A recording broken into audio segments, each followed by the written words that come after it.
علی بھائی، سلام علیکم۔ وعلیکم السلام ورحمۃ اللہ۔ حسن بھائی، آپ نجف اشرف میں، وہ بھی اس وقت، کیا اتفاق ہے؟ جی علی بھائی، الحمدللہ، پروردگار کی طرف سے توفیق ملی تو اس در کی زیارت نصیب ہوئی۔ چلیے امیر المومنین علیہ السلام کی زیارت کے لیے ساتھ حرم چلتے ہیں۔ 28 سفر کے حوالے سے ان بینر کو دیکھ کر پچھلے سال آپ کی اور احمد بھائی کی گفتگو یاد آتی ہے، جہاں آپ نے قرآن اور حدیث ان دونوں کی روشنی میں اس بات کو ثابت کیا تھا کہ رسول خدا کی شہادت ہوئی ہے۔ یقین کریے، میں نے اس گفتگو کو سننے کے بعد گھر جا کر اپنے کیلنڈر میں 28 سفر کے آگے سے لفظ وفات کو کاٹ کر لفظ شہادت لکھا۔ اگر آپ نے اس موضوع پر وضاحت نہ کی ہوتی تو اب تک دوسروں کی طرح میں بھی رسول اللہ صلی اللہ علیہ وآلہ وسلم کی وفات کا قائل ہوتا۔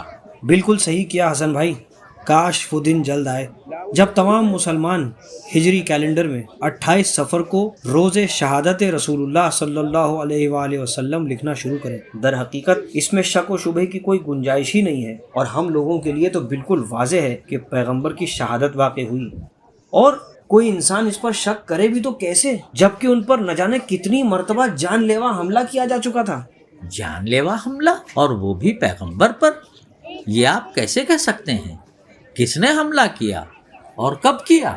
حسن بھائی، بعثت کے فوراً بعد حضور صلی اللہ علیہ وآلہ وسلم کو کئی مشکلات کا سامنا کرنا پڑا، یہ تو آپ جانتے ہیں۔ جی، یہاں تک کہ حضور کے خلاف لوگ محاذ آرائی پر اتر آئے، کئی جنگیں لڑی گئیں۔ جی، یہ تمام جنگیں جو لڑی گئی تھی وہ کس لیے لڑی گئی تھی؟ رسول اللہ کو قتل کرنے کے لیے۔ ان کی مراد تو صرف رسول کا قتل تھا۔ تو جتنے دشمن آئے، یعنی 80 سے زیادہ جو اسلام کی جنگیں لڑی گئی ہیں، وہ سب کی سب ان کا مقصد کیا تھا؟ صرف رسول کو قتل کرنا۔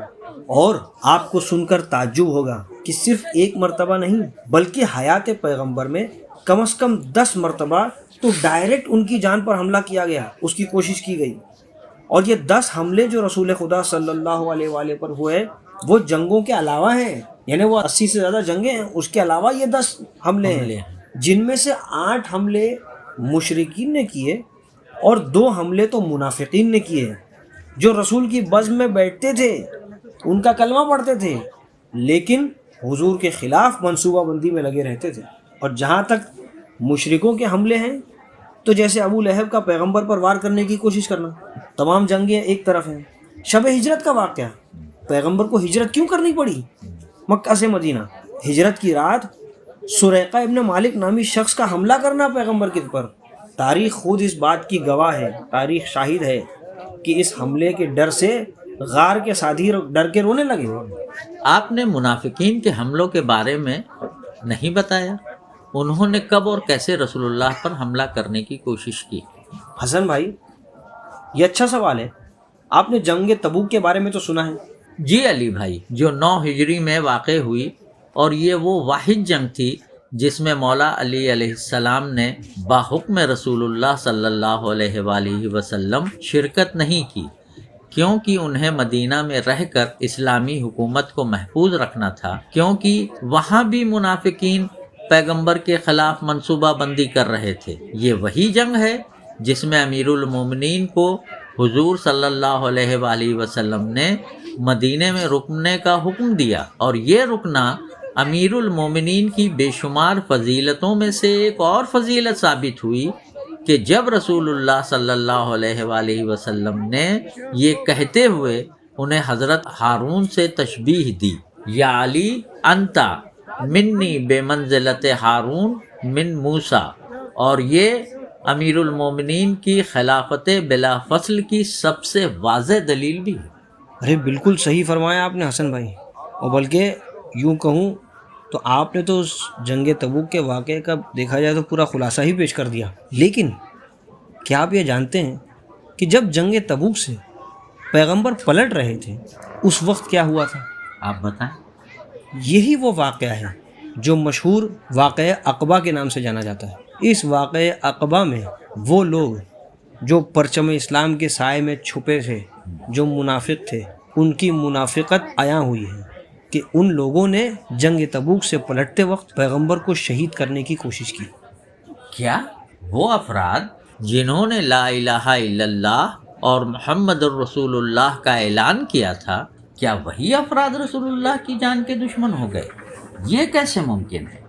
یہ ممکن ہے اور یہ تاریخ میں درج ہے، لیکن مسلمانوں نے اسے چھپانے کی کئی صدیوں تک کوشش تو بہت کی، لیکن کامیاب نہیں ہوئے۔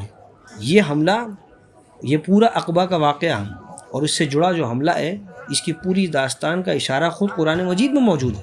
قرآن مجید میں سورہ توبہ کی آیت نمبر ہے 74، 74ویں آیت ہے۔ اس میں اللہ تبارک و تعالیٰ ارشاد فرماتا ہے کہ یحلفون باللہ ما قالوا، کہ وہ لوگ اللہ کی قسم کھاتے ہیں، حلف اٹھاتے ہیں کہ ان لوگ نے ایسا سب کہا ہی نہیں۔ وَلَقَدْ قَالُوا کلمۃ الکفر، بلکہ اللہ کہہ رہا ہے کہ نہیں، یقیناً ان لوگوں نے ایسا کہا، اور بلکہ کیا کہا، جو انہوں نے کہا وہ کلمہ کفر تھا، وہ جو ادا کیا انہوں نے۔ وَكَفَرُوا بَعْدَ اسلامہم، اور اسلام لانے کے بعد منکر ہو گئے۔ اب تک اسلام پر تھے، لیکن اس طرح سے جھوٹی قسمیں کھا کر اور یہ ایک خاص عمل انجام دے کر وہ لوگ اسلام سے خارج ہو گئے، باہر ہو گئے۔ وَهَمُّوا بِمَا لَمْ يَنَالُوا، اور وہ لوگ اس کام کی طرف بڑھے جس کو وہ لوگ مکمل کر نہیں پائے۔ بڑھے تو صحیح، لیکن مکمل یعنی وہ اپنے مقصد میں کامیاب ہو نہیں پائے۔ یہ جو سورۃ توبہ کی آیت ہے، اس کے ذیل میں مشہور اہل تسنن عالم ہیں ابن کثیر، جنہیں ان کے یہاں پر تفسیر کا امام کہا جاتا ہے، تو انہوں نے اپنی تفسیر میں لکھا، جلد نمبر 4، یہاں صفحہ نمبر بھی لکھا ہے، پیج 181 اور 182 پر یہ ملتا ہے، اور اس واقع عقبہ کا پورا خلاصہ یہاں پر دیا گیا ہے۔ لکھا ہے کہ جب رسول اللہ صلی اللہ علیہ وآلہ وسلم غزوہ تبوک سے واپس لوٹ رہے تھے تو آپ نے ایک منادی کو حکم دیا اور اس نے ندا دی۔ کیا ندا دی؟ کہ رسول اللہ صلی اللہ علیہ وآلہ وسلم نے عقبہ کا راستہ اختیار کیا ہے، عقبہ کے راستے سے پیغمبر جائیں گے، یعنی تبوک سے جب پلٹیں گے تو عقبہ کے راستے سے جائیں گے، اور حکم دیا ہے کہ وہاں کوئی نہ آئے۔ یعنی اب پلٹ رہے ہیں جنگ تبوک سے، پیغمبر عقبہ کے راستے سے، مسلمان سب دوسرے راستے سے، اور حکم دے دیا کہ کوئی ان کے ساتھ نہ آئے۔ پیغمبر کے ساتھ کون تھا اس وقت؟ صرف 2 افراد۔ ایک، چونکہ پیغمبر اونٹ پر سوار تھے، ناقے پہ سوار تھے، تو ناقے کی مہار آگے سے جناب حذیفہ نے تھامی تھی، اور پیچھے سے یعنی اس ناقے کو ہانک رہے تھے جناب عمار یاسر۔ تو جب اب یہ چل رہے، پیغمبر ناقے پر ہیں، آگے حذیفہ ہیں، پیچھے عمار ہیں، کہ اچانک ہوا کیا، اپنے منہ پر کپڑا باندھے کچھ اونٹوں پر سوار کا ایک گروہ آیا، کئی لوگ آئے ایک ساتھ میں، انہوں نے حضرت عمار کو گھیر لیا اور ان کے چہرے پر کپڑا ڈال دیا، اور جناب عمار کے چہرے پر کپڑا ڈالنے کے بعد میں یہ لوگ رسول اکرم کے پیچھے پیچھے چلنے لگے۔ کپڑا ڈال دیا تھا، وہ لوگ جو آئے تھے سوار، حضرت عمار ان کے اونٹوں کے چہرے پر مارنے لگے، اور پھر اس کے بعد میں کیا ہوا، وہ لوگ اپنے مقصد میں کامیاب نہیں ہوئے جو لوگ آئے تھے۔ پیغمبر نے حضرت حذیفہ سے فرمایا آہستہ، کیونکہ اندازہ ہو گیا تھا کہ پیچھے کچھ ہو رہا ہے۔ پھر پیغمبر اپنی سواری سے اترے اور اتنے میں حضرت عمار واپس آئے، کیونکہ وہ ان لوگوں کے ساتھ میں یعنی وہ جو سوار آئے تھے اونٹ پر، ان کے ساتھ میں جناب عمار تھے وہاں پر، جو ان کے اونٹوں مار رہے تھے، ان کو وہاں سے بھگانے کی کوشش کر رہے تھے۔ تو اتنے میں جیسے پیغمبر اپنی سواری سے اترے، حضرت عمار واپس آئے، وہاں آئے، اور پیغمبر نے پھر جناب عمار سے سوال کیا کہ اے عمار، کیا ان لوگوں کو آپ نے پہچانا یا نہیں پہچانا؟ تو جناب عمار نے جواب دیا کہ میں نے ان سواروں کو، چونکہ وہ لوگ تو کپڑا ڈال کے آئے تھے نا، چہرے کو ڈھک کے آئے تھے، تو جناب عمار کہتے کہ میں نے ان سواروں کو ان کی سواری کے ذریعے پہچان لیا ہے، جبکہ سواروں نے چہرہ ڈھک کے رکھا تھا۔ اس پر پیغمبر صلی اللہ علیہ وآلہ وسلم فرماتے ہیں، کیا آپ کو معلوم ہے کہ ان کا ارادہ کیا تھا؟ انہوں نے کہا کہ اللہ اور اس کا رسول بہتر جانتا ہے۔ پیغمبر نے فرمایا کہ ان کا ارادہ تھا کہ اللہ کے رسول کو ان کی سواری کے ساتھ لے جا کر پہاڑ سے گرا دے۔ یہ وہ منافقین تھے۔ اچھا، دوسری بات یہ کہ آپ جانتے ہیں جو منافقین پیغمبر پر حملہ کرنے آئے تھے، تفسیر ابن کثیر میں لکھا ہے، اور نہ صرف یہ میں نے یہ بات لکھی ہے کہ کچھ منافقین آئے تھے، بلکہ ان کی باقاعدہ تعداد لکھی ہے، ان کے نام بھی بیان کیے تھے پیغمبر نے، حذیفہ سے نام بھی بیان کیے تھے۔ تفسیر ابن کثیر میں لکھا گیا ہے کہ پیغمبر فرماتے ہیں میرے اصحاب میں سے 12 ایسے لوگ ہوں گے جو منافق ہیں، جو کبھی جنت میں داخل نہیں ہوں گے اور اس کی خوشبو تک نہیں سونگھ پائیں گے۔ اب اس کے آگے دیکھیے یہیں پر کیا لکھا گیا ہے کہ یہ لوگ کہنے کو تو اپنے آپ کو صحابی کہتے تھے، پیغمبر کے ارد گرد جمع ہوتے تھے، لیکن دلوں میں کیسا نفاق اور کیسی منافقت تھی کہ کوئی یہ نہ سمجھے کہ پیغمبر کے ارد گرد بیٹھنے والے، جمع ہونے والے، ٹھیک ہے، وہ شمع کے سارے پروانے تھے، نہیں، بلکہ پیغمبر کی بزم میں بیٹھنا جنت میں جانے کی ضمانت نہیں ہوتی۔ حالانکہ پیغمبر کی بزم میں بیٹھنے والوں میں سے کچھ تو ایسے بھی تھے کہ جو حضور کی نافرمانی کرتے تھے، حضور کی جان کی پرواہ کیے بغیر خود اپنی جان بچانے کے لیے جنگوں سے فرار ہوتے ہوئے نظر آئے۔ جنگ احد سب کو معلوم ہے، حتیٰ کہ پیغمبر نے جب حکم دیا ہے کہ وہاں سے نہیں ہلنا، اس کے باوجود پیغمبر کی جان کو قربان کر دیا کہ ان کو کچھ ہوتا تو ہو، لیکن یہ لوگ فوراً وہاں سے ہٹ گئے، اپنی جان بچانے کے لیے وہاں سے فرار ہو گئے، ہر جنگ میں فرار اختیار کیا۔ یہ سب وہی منافق تھے، اور یہ بات اچھے سے جان لینا چاہیے کہ منافقین رسول کے ارد گرد والوں میں سے ہی تھے، اور یہی منافقین حضور کی تعلیمات کا مذاق اڑاتے ہوئے نظر آتے تھے۔ اور قرآن مجید کی سورہ محمد صلی اللہ علیہ وآلہ وسلم کی آیت نمبر 16 میں بیان بھی کیا ہے کہ وَمِنْهُمْ مَنْ يَسْتَمِعُ إِلَيْكَ حَتَّى إِذَا خَرَجُوا مِنْ عِنْدِكَ قَالُوا لِلَّذِينَ أُوتُوا الْعِلْمَ مَاذَا قَالَ آنِفًا، یعنی ان میں سے کچھ ایسے افراد بھی تھے جو آپ کی باتیں بظاہر غور سے سنتے تو تھے، یسمعوا الیک، آپ کی باتیں سنتے ہیں وہ لوگ، لیکن جیسے ہی آپ کی بزم سے اٹھ کر باہر جاتے تھے وہ اہل علم سے جا کر پوچھتے تھے ماذا قال آنفا، ابھی تھوڑی دیر پہلے پیغمبر کیا ارشاد فرما رہے تھے، یعنی ابھی بزم سے اٹھ کر گئے ہیں، وہاں تو یہ جتا رہے ہیں کہ بڑا بغور سن رہے ہیں وہ لوگ، لیکن جیسے ہی باہر آتے تھے سب بھول جاتے تھے، ان کو یہ تک یاد نہیں رہتا تھا کہ پیغمبر کیا فرما رہے ہیں۔ اور یہی اصحاب جو بہت لوگ جو یعنی آج کل بھی نہیں، ہمیشہ سے اصحاب کے بارے میں اتنا سب کہتے ہیں کہ صحابہ کو کچھ نہ کہو، صحابہ کو کچھ نہ کہو، اب یہ ہمارے الفاظ نہیں ہیں، یہ خود ان کی کتاب ہے۔ یہ دیکھیے بخاری شریف، جن کو جو بخاری شریف کہتے ہیں، جس کو صحیح بخاری کی روایت ہے، کیا روایت ہے کہ روز قیامت حوض کوثر پر پیغمبر کے اصحاب کو ان سے دور بھگایا جائے گا، جس پر پیغمبر سوال کریں گے، خدا یہ تو میرے اصحاب ہیں، تو پیغمبر سے کہا جائے گا کہ آپ کو نہیں پتہ کہ آپ کے جانے کے بعد ان لوگوں نے کیسی کیسی چیزیں بدعتیں ایجاد کی، اور یہ لوگ جن کو اصحاب سمجھ رہے لوگ، دیکھیے روایت میں لکھا ہے یہ لوگ سب کے سب مرتد ہیں، یعنی جو اصحاب کے جنہیں سمجھا جا رہا ہے وہ دراصل دین کے دشمن ہیں۔ لیکن جن 12 منافقوں نے رسول اللہ پر حملہ کیا، انہیں شہید کرنے کی کوشش کی، تو پیغمبر نے اپنی حیات میں انہیں قتل کیوں نہیں کیا، ان سے بدلہ کیوں نہیں لیا گیا؟ ہاں، یہ ایک دلچسپ سوال ہے، اور اکثر یہ سوال اٹھتے بھی ہیں کہ جب پیغمبر کو پتہ چل گیا تھا، اچھا نہ صرف یہ کہ پیغمبر کو پتہ چل گیا، جبکہ پیغمبر نے بیان بھی کر دیا تھا، حذیفہ سے بیان کیا تھا، عمار سے بیان کیا تھا، حذیفہ سے تو باقاعدہ نام بیان کیے گئے تھے، تو اب سوال یہ اٹھتا ہے کہ جب سب معلوم ہے، سب پتہ تھا، تو پیغمبر نے انتقام کیوں نہیں لیا، بدلہ کیوں نہیں لیا ان لوگوں سے؟ تو اب اس کا جواب بھی خود پیغمبر اسلام نے ہی دیا۔ انہوں نے جواب میں فرمایا کہ میں یہ نہیں چاہتا کہ عرب میرے بارے میں یہ کہہ کر باتیں کریں کہ دیکھیے جب انہوں نے اپنے اصحاب کی مدد سے لوگوں پر فتح حاصل کر لی تو انہوں نے یعنی پیغمبر نے اپنے ہی اصحاب کو قتل کرنا شروع کر دیا۔ میں نہیں چاہتا کہ لوگ میرے بارے میں یہ ساری باتیں کریں، تو لہٰذا پیغمبر نے کیا کیا، جو راستہ پیغمبر نے اختیار کیا وہ بھی بہترین راستہ ہے، پیغمبر نے بد دعا کی، یہ وہ دبیلا کی بد دعا پیغمبر نے کی انہی لوگوں کے خلاف کہ پروردگار تو ان پر دبیلا سے وار کر، یعنی اب جتنے ہیں وہ دنیا سے جائیں گے، اس وقت تک رخصت نہیں ہوں گے دنیا سے جب تک دبیلا کا اثر ان پر نہ ہو۔ اب اس پر اصحاب نے سوال کیا کہ یا رسول اللہ دبیلا کیا ہے؟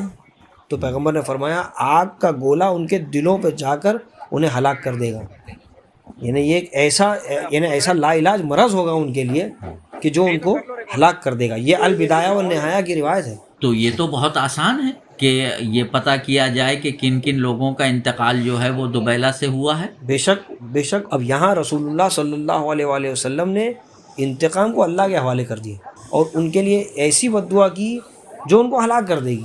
اب اس کے علاوہ رحمت للعالمین نے تو فتح مکہ کے بعد اپنے جانی دشمن تک کو اس دنیا میں امان بخشی تھی، تو کیسے رحمت للعالمین سے کوئی یہ توقع رکھے کہ وہ ان لوگوں سے انتقام لے جنہوں نے انہیں قتل کی سازش کی تھی، منصوبہ بندی کی تھی، لیکن قتل کرنے میں ناکام ہو، تو ایسے لوگوں سے پیغمبر انتقام لے، یہ رحمت للعالمین کی شان کے خلاف ہے۔ اچھا علی بھائی، جنہوں نے یہ فعل انجام دیا، کیا اس واقعے کے بعد ان کی کرتوت لوگوں کو پتہ چلی تھی، اور کیا لوگوں کو بھی معلوم پڑ گیا تھا کہ وہ کون لوگ تھے؟ جی ہاں حسن بھائی، خود رسول اللہ صلی اللہ علیہ وآلہ وسلم نے جناب حذیفہ اور جناب عمار کو، جیسے پہلے آپ کی خدمت میں عرض کیا کہ ان کے نام بتائے تھے، جناب حذیفہ کو نام پتہ تھے، جناب عمار کو بھی نام پتہ تھے، اور ان سے کہا، پیغمبر نے ان دونوں کو حکم دیا، حذیفہ کو اور عمار کو، کہ وَأَمَرَهُمَا أَن يَكْتُمَا عَلَيْهِمْ، پیغمبر نے ان دونوں کو حکم دیا، کہ حذیفہ کو بھی اور عمار کو بھی حکم دیا کہ وہ لوگ ان کے ناموں کے بارے میں خاموش رہیں، یعنی نام کسی کو نہ بتائیں۔ اب نام یا تو پیغمبر جانتے ہیں، یا حذیفہ جانتے ہیں، یا عمار جانتے ہیں، یا پھر وہ منافقین جانتے ہیں جو خود حملہ کرنے آئے تھے۔ ان کے علاوہ اور کسی کو پیغمبر نے نام نہیں بتائے۔ حذیفہ اور عمار کو بھی حکم دے دیا کہ کسی کے سامنے ان ناموں کا تذکرہ نہیں کرنا ہے، کسی کے سامنے وہ نام ظاہر نہیں کرنا ہے۔ نام نہ بتانے کا حکم دے کر پیغمبر نے ان حملہ کو، ان منافقوں پر ایک ایسا نفسیاتی، ایک ایسا سائیکولوجیکل حملہ کیا جو ان کے لیے زندگی بھر عذاب بن گیا، اور اسی لیے جناب حذیفہ کو رسول اللہ کے رازدار میں شمار کیا جاتا ہے، کیونکہ پیغمبر نے یہ راز ان کے ساتھ شیئر کیا تھا کہ وہ اس راز کو جانتے تھے کہ منافقوں میں کون شمار ہوتا ہے۔ اور ہمیں یہ ملتا ہے کہ اصحاب، اب لوگوں کو تو جستجو تھی کہ بھئی آخر منافقوں میں کون ہے، تو لوگوں نے کیا طریقہ اپنایا؟ اصحاب یہ دیکھتے تھے کہ جناب حذیفہ کس کے جنازے میں شرکت کرتے تھے، اور جس شخص کے بھی جنازے کو جناب حذیفہ ترک کر دیتے، جس کے جنازے میں شرکت نہیں کرتے تھے، تو لوگ اس سے اندازہ لگاتے تھے کہ یہ ان منافقین میں ہے، کیونکہ منافق کے جنازے میں کوئی مسلمان نہیں جائے گا۔ اس لیے تاریخ خود اس بات کی گواہ ہے کہ جب وہ منافقین پوچھ کر تھک جاتے تھے کہ حذیفہ ہم کو نام بتا دو، حذیفہ ہمیں نام بتا دو، لیکن آخر تک حذیفہ نے نام نہیں بتایا۔ آخر کار ان میں سے ایک منافق نے، یہ دیکھیے حوالے کے ساتھ بالکل بات ہے، ایک منافق نے تھک ہار کر یہاں تک پوچھا کہ کیا اس کا نام اس فہرست میں ہے یا نہیں ہے۔ پہلے تو پوچھا کہ کس کس کے نام ہے، پھر فائنلی آ کر یہ پوچھ رہے ہیں کہ بھائی میرا نام ہے یا نہیں اس فہرست میں، اور وہ یہ سوال بار بار جناب حذیفہ سے کیا کرتے تھے۔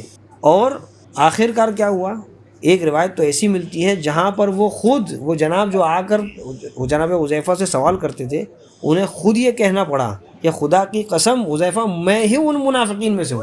جی علی بھائی، جس امت نے اللہ کے رسول کی زندگی میں ہی ان کے خلاف اتنی سازش، اتنی نافرمانیاں کی، اس میں کوئی شک نہیں کہ امت کو بعد شہادت رسول صلی اللہ علیہ وآلہ وسلم گمراہ تو ہونا ہی تھا۔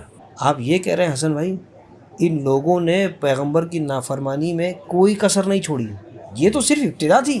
عقبہ کے بعد حضور کی مخالفت کی بھرمار تاریخ میں درج کی گئی ہے، یعنی منافقوں نے آپس میں ایک معاہدہ کیا، ٹھیک ہے، جنہیں اصحاب صحیفہ کہا جاتا ہے، آپس ہی میں معاہدہ کر لیا تھا پیغمبر کے خلاف۔ پھر اس کے بعد میں جب پیغمبر نے جیش اسامہ میں جانے کے لیے حکم دیا، ان لوگوں نے اس سے تخلف اختیار کیا، یعنی وہ بھی بات نہیں مانی، نہیں گئے جیش اسامہ۔ پھر رضیۃ الخمیس کا واقعہ ہے جو اسے بلیک تھرسڈے کہا جاتا ہے۔ پھر واقعہ لدود ہے، پیغمبر کے جنازے کو ترک کر دینا، سقیفہ میں غدیر کے پیغام کو ترک کر دینا، اس کو بھلا دینا، غدیر میں کی ہوئی گئی بیعت کو بھلا دینا، شہزادیہ کونین سے ان کی میراث کو چھین لینا، بیت تطہیر پر حملہ کرنا، جناب محسن کو شہید کرنا، اور نہ جانے کتنے ایسے واقعات گنائے۔ حسن بھائی یہ فہرست بہت طویل ہے، اور ہر موضوع کے لیے ایک الگ گفتگو درکار ہے۔ انشاءاللہ پھر کسی دن اس پر گفتگو کریں گے۔ خیر، دیکھیے ہماری گفتگو میں وقت ایسا نکلا کہ پتہ ہی نہیں چلا۔ آئیے نفس رسول کی بارگاہ میں حاضر ہو کر رسول کی شہادت کا اور خود مولا کائنات کے بیٹے فرزند اکبر، سبط اکبر حضرت امام حسن مجتبیٰ علیہ السلام کی شہادت کا پرسہ مولا کی بارگاہ میں جا کے خود ان کی ذریعہ اقدس کے پاس جا کر مولا کو پرسہ دیں۔ چلیے آئیے۔